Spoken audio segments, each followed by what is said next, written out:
Panalangin para sa paghahanda ng pagtatalaga ng simbahan ng Parokya de Nuestra Señora de la Paz, Dibalete. O Ama naming makapangyarihan, maraming salamat sa iyong walang hanggang pag-ibig at biyaya. Puno ng pasasalamat ang aming mga puso habang kami ay naghahanda para sa pagtatalaga ng aming simbahan.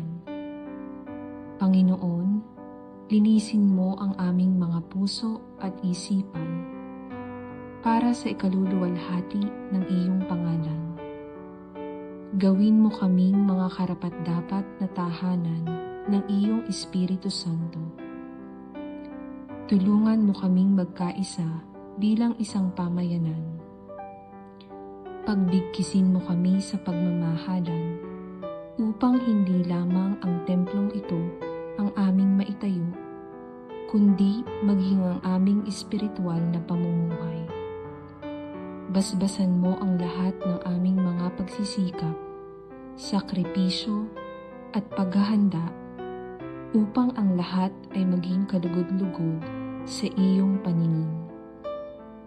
Ipagkaloob mo na ang lugar na ito ay maging bukal ng iyong awa, kapayapaan at liwanag para sa lahat ng nangangailangan. Naway ang aming pagsamba ay maging dalisay at ang aming pananampalataya ay lalo pang lumago sa pamamagitan ng pagmamahal at paghahandog ng sarili sa tulong at panalangin ng mahal na Birheng Nuestra Señora de la Paz, Dibalete.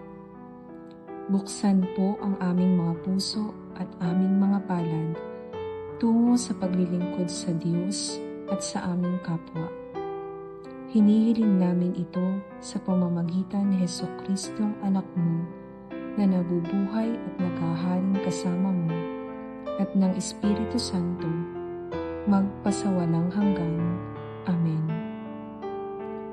Mahal na Birhen ng Nuestra Señora de la Paz, Dibalete, ipanalangin mo kami.